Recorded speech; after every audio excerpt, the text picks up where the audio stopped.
Assalamualaikum, salam sejahtera, salam keluarga Malaysia Semasa 3 bersama saya, Faiz Syahirah Nizam. Saudara, ini berita gembira yang baru diterima.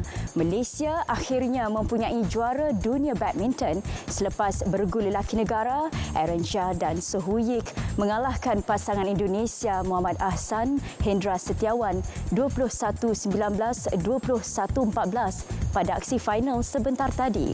Tahniah diucapkan kepada mereka. Seterusnya, projek rintis program Basmi Miskin Tegar Keluarga Malaysia BMTKM fasa pertama Jun lalu berdepan beberapa cabaran sebelum pelaksanaannya lancar. Antara cabaran yang telah dikenal pasti termasuk kesesuaian program untuk dilakukan oleh kumpulan sasar iaitu golongan miskin tegar bagi meningkatkan taraf hidup mereka. Beliau bercakap pada sidang media di Kota Baru, Kelantan.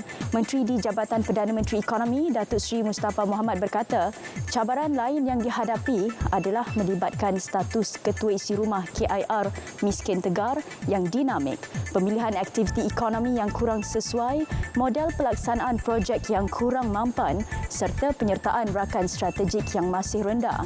Projek rintis BMTKM tersebut 80 lokaliti rintis di seluruh negara dengan membabitkan kira-kira 2,500 KIR bermula Jun lepas. Mengulas lanjut, Datuk Seri Mustafa berkata, fasa kedua BMTKM dijangka bermula pertengahan September 2022 di 100 lokaliti lagi dengan pembabitan seramai 5,000 KIR miskin tegar, manakala fasa 3 pula akan dilancarkan Disember tahun ini.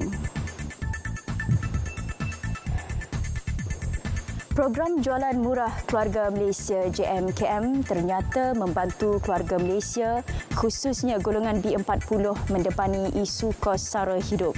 Melalui JMKM, pengusaha premis komited menawarkan pelbagai barangan keperluan asas pada harga lebih rendah berbanding harga pasaran. Nur Rashikin Harun di Seremban ada perinciannya.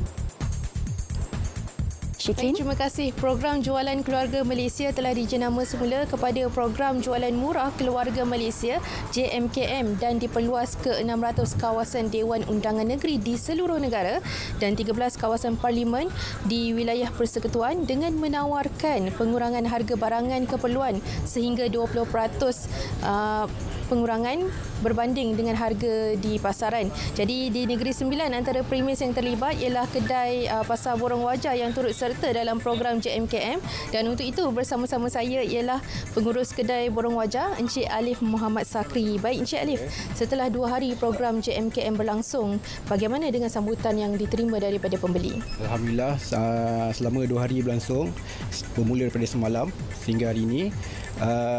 Hari ini kelihatan lebih ramai pengunjung, lebih ramai pelanggan datang ke kedai Borong Wajah.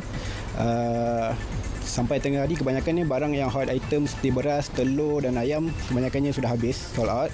Hanya tinggal barang-barang yang kecil seperti yang boleh lihat di belakang ni. Untuk hari ini kita tambahkan lagi kuantiti berbanding semalam. Tapi kami ingat dah cukup untuk keperluan hari ini, tapi sama juga habis awal. Kemungkinan kerajaan Malaysia perlu buat lagi lah untuk program sebegini. Baik, sebagai pengusaha barang runcit, bagaimana Encik Ali melihat ia memberi situasi menang-menang kepada pembeli dan juga peniaga? Untuk pembeli, saya rasa golongan pembeli amat bersyukur kerana barang-barang yang dijual potongan harganya amat rendah, 20%. Tidak dapat di mana-mana kedai runcit seperti biasa.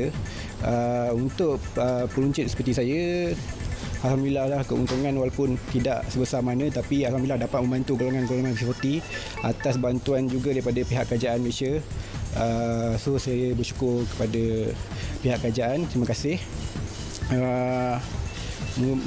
Mungkin program sebegini dapat dijalankan setiap kalilah. Terima kasih banyak Encik Alif. Baik, sekian dahulu langsung dari Negeri Sembilan bagi program JMKM di Seremban Jaya. Kembali ke Angkasa Puri. Silakan. Nur Rashikin, terima kasih. Saudara, sekian Semasa 3. Assalamualaikum dan kita jumpa lagi.